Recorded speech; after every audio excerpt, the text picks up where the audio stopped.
Welcome to the Stoned Heen View, a podcast series which interviews a range of sports club representatives and local sports administration officials during the COVID-19 shutdown. We find out what these people are doing during the current health crisis with some of our most popular winter sports seasons postponed. Today we are coming from the wonderful Driftwood Cafe, that's right, the Driftwood Cafe in Ocean Grove in the Terrace, which have kindly sponsored us for episode 15 of the Stoned Heen View podcast. I'm Mark Heenan, and today I'm joined by my co-host, Mark Stone. Welcome, Stoney. Thanks, Hino, and it's great to be here at the Driftwood Cafe. And behind the camera, we have the guide to Ocean Grove, Catherine McCauley, who's here doing the live stuff for us. So she is, so we'll just wave to that camera there. G'day, hello, Catherine, I hope you're well, and thank you for coming down and being a big support to us, particularly when we are doing local events and particularly in Ocean Grove. So yes, thanks Stoney and Mark Stone. It's a great pleasure to be down here today. Today's guest is a star senior netballer on the Bellarine, and she's played the sport since she was 12 years of age. She's a gun defender, and she returned home to her former club, Ocean Grove, this year after a stint with Geelong Football Netball League Club South Barwon in 2019. In 2018, she was crowned overall Bellarine Football League Netball A-grade best and fairest. So the best player in the competition. And also in that year, in 2018, she won the top gong for the Ocean Grove A-grade netball best and fairest. She's played representative netball for the Geelong Cougars, the Geelong Flyers, and is also a multiple netball premiership coach at Ocean Grove. Currently, she's studying a master's degree in physiotherapy at La Trobe University. In her spare time, her hobbies include going to the beach, surfing, I'll talk to her about that later, while she looks after the social media account of her parents' lolly shop business in Port Arlington. And we're going there next week as well. We welcome to the Stoned Heen View podcast, Ocean Grove Football Netball Club, senior A-grade netballer, Kelsey Ollis. Welcome, Kelsey. Hi, Kelsey. How are you? Yeah, we won't shake your hand. We'll just give you the nod and give the elbow. Yeah, and that's great stuff. And I know that you've been keeping busy throughout the course of the shutdown period. We'll get onto a few things about that soon. But I guess in some ways, it's a little bit of a different take for you because you're used to that netball grind every Saturday. And we wanted to talk to you, obviously, just to see how you're going, but also we know that it's a big step for you to come back to your club. Might have been a natural progression and being involved with the Bellarine community and relocating to a different part of the Bellarine. But I guess with yourself, my first question is, does it feel a little bit unusual because not only have you recommenced to go back to your old club, but you've done a pre-season, but the season before that you were at another club. So you're thinking to yourself, well, I'm doing a pre-season here, but we're not actually playing this season. So yeah, how did that feel, Kelsey? And just talk to me about the situation when you found out about COVID and what that meant for your netball. Yeah, it was really exciting coming back and seeing everyone again, and you kind of have that excitement of, well, I'm back at my home club, and then to get the notice that we weren't playing, it was a bit of a disappointment, I suppose. There was all this hype built up, and it feels strange. And as I was saying before, it's been 14 years you play on a Saturday, and now to not have Saturday sport, you feel a bit lost, and you feel that social connection's just not there. So it's really hard to sort of keep on top of all your social connections at the club, but outside of that, we still connect, and we were still trying to do some isolated fitness and stuff like that until the harsher restrictions came in. But we've got to do what the governing bodies are telling us to do. So Kelsey, no netball on a Saturday. What has it made you feel like, or how are you feeling about that? And what have you found about yourself in the period of time you've been off without no netball? It's been, I think, a bit of a half-half thing. There's the rainy days and the windy and cold Saturdays where you're like, thank God I'm not outside playing, particularly the Thursday night trainings. But definitely missing that camaraderie and the competitiveness that the netball and the sport brings, and also that club culture. You spend the whole day there. You get there early to watch some of the juniors or the D grade and C grade play, and then you hang around for your game. So it is kind of like a job, I suppose, because it's a Saturday. You do the same thing every Saturday, and now it's not there. So a bit lost, but also finding new things to do. So now, over the course period, we obviously know that that it's fantastic what you're doing with the physiotherapy, because you're studying a master's physiotherapy. But also, and one thing that I've noticed working with the Ocean Grove Football Netball Club for a number of years is one of your big playing attributes is that that you are quite agile, you're tall, you're pretty hard to match up on. But one thing that blew me was over the COVID-19 shutdown was that you filmed a TikTok video. Now, your mum and dad are in the video with that. Who inspired that video? Was it Dave Warner with the Australian cricket team, and how many times he's doing these TikToks? Did you want a local perspective? And did someone from the club get it? Because we've got the video, and our Mr. Man of technology and putting this video together, we're going to have that on our podcast as well. So tell us a little bit about that TikTok video. Well, I actually can't remember who gave us the inspiration to that, but there was some videos going up on the Grubbers page of other people doing sort of challenges and things like that. And I know that my mum and dad love the technology. Not really, they actually hate it. But I thought it'd be a bit fun to download TikTok and have a bit of a fun game with it. So I think they did well, although Dad didn't do very well. I thought he was moving okay. Did he injure Till himself? the end. Yeah, I think 10 seconds is enough. Just with the physio, tell me about what took you down the path of becoming a physio. What was it? Was it the thing with sport, injury, prevention? What was it? Was it the inspiration behind that? Yeah, I suppose the biggest one was when I was 16. I dislocated my fibula, so it's a bone just next to your knee, and had the process of going through rehab and enjoyed that process. And I really enjoyed the body and health and all of that. So it was kind of a natural pathway for me. I didn't get in straight away, but I just worked my way through other courses and then got in through the master's degree. So just a quick one, Hannah. Just with the schooling aspect of it, how difficult is it for a physio? Because I know other people that have done it. Yeah. How difficult has it been, that part of it? As in the course itself? Yeah, the course itself. It's been very challenging, not just from the learning the physiology and the actual anatomy and everything like that, but just the amount of work that they kind of expect from you and the amount of hours that you have to sort of put in. But you learn a lot about yourself on placement, and not just for physio, but as a person as well. It's been really rewarding, challenging, and there's been a fair few tears, particularly last year, but this year's been a lot better, and I'm very looking forward to graduating. And you haven't had to worry about the travel as much this year, because you also you've reconnected with the Ballerine and relocated out to Port Arlington. You've moved from your parents' farm in Wallington, and you've gone out to Port Arlington, and we're catching up with Greg Ollis next week, who's looking after the business podcast of the Pier View Lolly Shop. So shout out to them, and obviously Port Arlington Football Netball Club next week. I want to just chat to you about how that physiotherapy, how it connects to the netball, because one thing I have noticed in covering netball and doing a lot of that editorial photography is that in some ways, particularly with local clubs, they love having volunteers. And I guess what I'm saying is, yes, it's great that you've got admin people and people that are umpiring, all that, but if you've got people that are physio, and I don't know whether this has ever come across you, not just with the fibula, but when you've had a bad injury and you want to stay involved in netball, are you talking to a lot of people at the netball about the physiotherapy, and not your passion for that, but just also other people in the netball community that have done your similar type of study? Yeah, absolutely.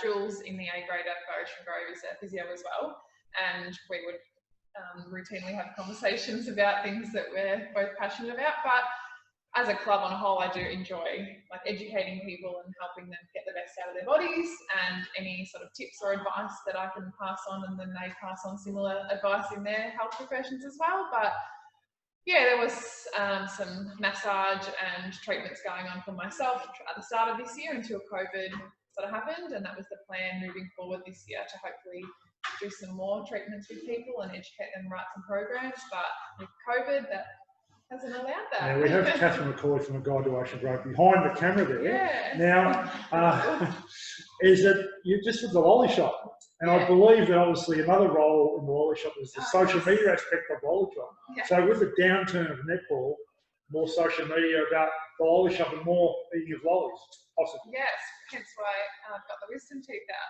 Yes, you have. And just quickly before you talk to about that, thank you for coming on, because wisdom teeth were out yesterday, and you were a little bit concerned that how am I going to cope with this? I And pulled up quite well. yes, you have, haven't you? So it wasn't a hamstring injury. No, it wasn't. The social media, yeah, so with the business going online, Dad made a website, but he's not a tech savvy person. He's probably should watching. I I think he's watching actually. Yeah, he might be. Yeah. So I have made the Instagram and doing some more Facebook posts, but mind you, definitely not as active as Guide to Ocean Grove. They've got it all down pat. But yeah, he's done well with making his website, and the Instagram page is getting a few local hits and people following, so that's good. So that's your COVID come down since you know netball. Yeah. You've taken over the social media Oh, and surfing. Yeah, of course. We'll get onto that later. We've got some interesting things to talk about that. All right. One of our guests, and I wanted to actually point this on our podcast, has just had a baby. Her name was Catherine Vickers, and she would have been an opponent of hers. Okay, yeah. I actually worked Very with tough. her. Yeah, and she's about 6 foot as well. Yeah. She had a baby boy just recently in the last week because my Congratulations. school. So Albie is the name. Yeah, okay. So, Catherine, hello. yes, hello, Catherine. And the Vickers. baby, hope Yes, okay. so she was, Congratulations. yes, from an opponent. Yes. No, she was our first local netball guest, being the Motawari netball coach. It's probably a good time to have a baby considering where we are out with the season. I want to ask you a bit about that. Not so much with the club planning. Now, I get that you've been a star player for the last couple of years, but when there's a pregnancy within a netball club environment, how does that affect the team dynamic? Because sometimes you might have a situation where they could miss half a season. How does that affect the netball club planning? Definitely. It happened a couple of years ago, actually, with one of our players, Jess Griffin, falling pregnant, and just so happened that year we had a few injuries as well. Candice Parker did ACL, Emily Moroney did ACL. It was an unfortunate year, but I think you've just got to take it in your stride. It's a beautiful thing to be able to get pregnant and have a baby, and we have to be supportive of that, and you just change around positions. So with netball, it's not like footy where you've got 20 plus players or however many in a team. Yeah. We've only got the 10, and bring up players from B grade and from younger grades as well, but you've just got to be versatile, and I think that's what wins clubs flags, particularly with the likes of your Motawari and your Torquay and your Amos. They're very flexible in their positions that they play. So yeah, you just got to do the best you can and adapt to situations, but it makes it hard when you can't tell people that you're pregnant until 3 months. So they're probably sitting around going, oh no, you might need a plan. Wink, wink, nudge, nudge. The females do that, don't they? They chat about, the things might happen. Particularly with the coach, it's always nice to have some sort of insight of what's coming, but yeah. Just as a young kid, as a kid growing up, was netball always for you? You're tall, so there's always other sports that you played that you were good at? No, not really. I'm not as coordinated on other sports as I may appear on a netball court. Tennis, not for me, not hand-eye coordinated with any racket sports. Bit of footy in primary school, but yeah, basketball, not too good at it either. Talk to me about the COVID period. We know that obviously you've been studying the Masters of Physiotherapy at La Trobe University, so shout out to them obviously as well. Obviously, that's an important part. Yeah, exactly. Particularly as we're in this situation with COVID, so offline learning is probably a little bit of a norm. But what else have you been able to do during the COVID? I mean, obviously there's the assistance there with the parents' business. Probably spend a bit more time on the Bellarine. What have you done?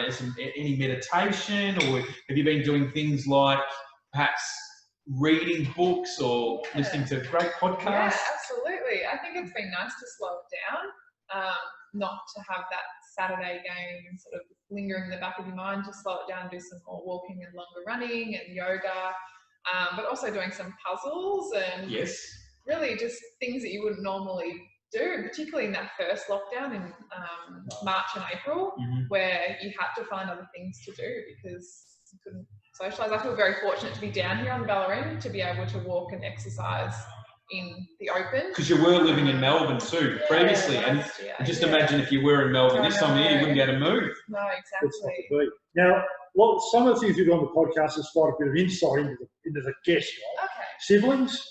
One sister. How old's that one?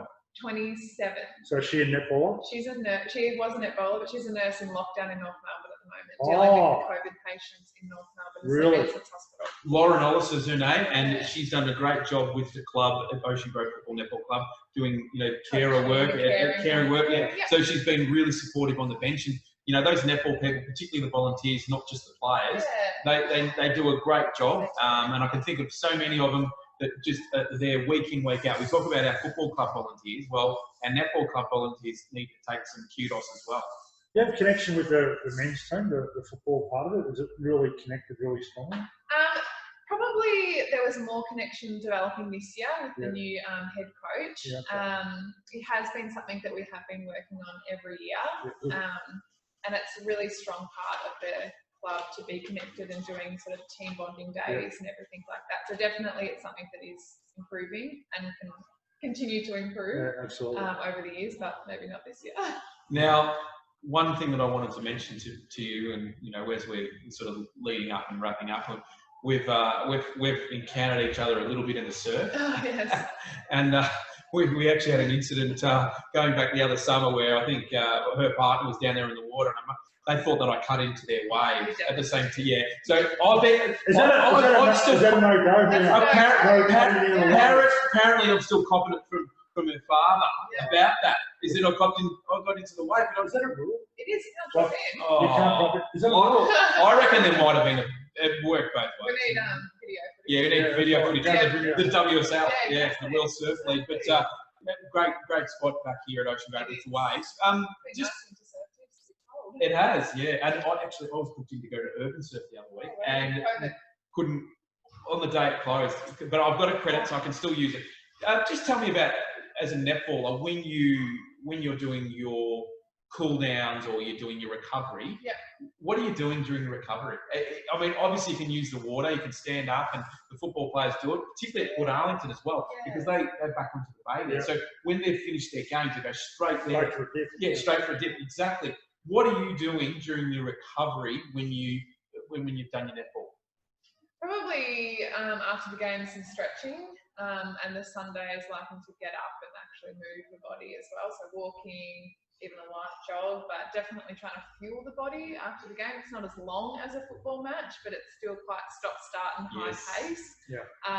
So definitely trying to get the water into it, because it happens at quite an odd time, the 1:30 game. You can't really eat lunch. You have brekkie, but then it's still a bit of an awkward time. Then you come home and exactly. And it's kind of like time. One thing too is that when we have spoken to Catherine Vickers, but also Tegan Phillip, who's an Australian netballer who you would have met on our podcast series, is that there is a difference between normal fitness and netball fitness. So one thing that I've taken up a little bit during the recovery period is doing the stair run. So that's an important part of netball, and particularly pre-season. Yeah, absolutely. Pre-season, the stairs at the beach. The big ones to look at. And hills as well, particularly. So netball fitness is a completely different thing, and I think we'll get a big shock when we go back to pre-season. So one last one from me. So when will pre-season start? Because you already had one pre-season. So how long do you have off before you start getting more again? I suppose when the restrictions ease up. I feel like Nikki might want to start now. Nikki looked at it. Yeah, exactly. It's a question then, isn't it? Really? We don't know, do we? Yeah, I think it's all still unknown. And we've just got to play it by ear. Okay. And last one from me, when you finish up, what's the biggest accident you've had when it comes to netball? Or tell me something about Kelsey Ollis, that she's not just a tall, beautiful netballer, star netballer. Where's something that we think that we can get you on a humane level, where you're like the rest of society, where you might stuff up along the way? I think anyone that knows me would know that I'm actually just a ditz. Probably there's a video footage of me running into the netball pole playing or shooting, defending my own player when they're goaling because I was swapped ends. I don't know, I do silly stuff all the time, or say silly stuff. Have you got something on me that I should know about? No, not at all. I think I've brought out all the cards to the table already on the lollies, but we are going. Oh, actually, what's your favourite lolly? White chocolate raspberries. White chocolate. Okay, why? Well, they're just yummy, but they actually gave me like 2 holes before I got my wisdom teeth out, so now I'm not sure if I really like them. Dad's listening to Yeah. And Greg Ollis, make sure you got some cream bottles next week when we catch up. Yeah. All right. We wanted to thank you for coming on the Stoned Heen View podcast.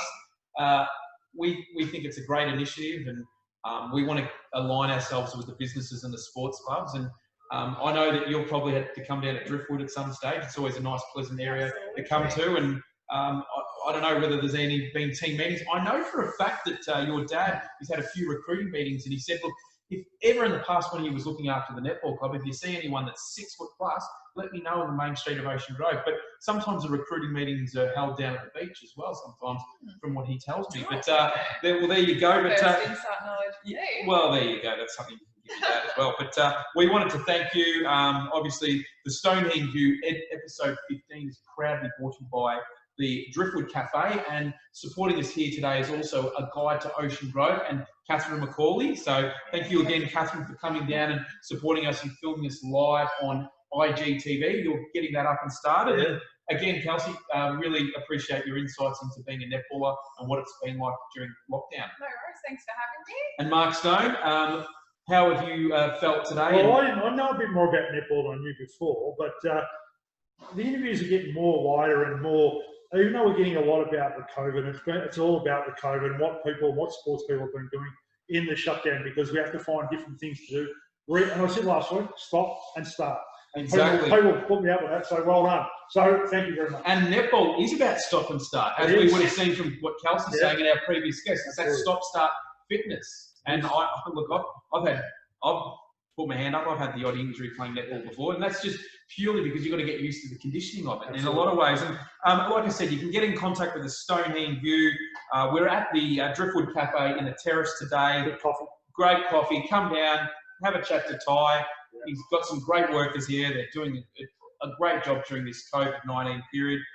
They also do home delivery. You can check out the Driftwood Cafe on Instagram. They put up a great post today as well.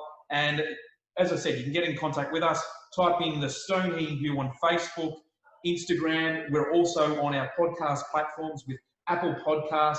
This has also been recorded on Podbean and also Spotify. And yourself, mate. That YouTube channel is just going gangbusters. Yes, it's great. And how are you finding the YouTube channel? Yeah, I'm loving it. People can go back and Kelsey can go back and have a look at your interview and see what you did right, you did wrong, but all good. Well, she did a great job with that TikTok video. I'm not sure if there's many more to come though, but it's one of the first local ones that I've seen. So thanks to Kelsey for joining us. And we'll see you next time on the Stoned Heen View. Bye for now. We'll see you for episode 16. Thank you.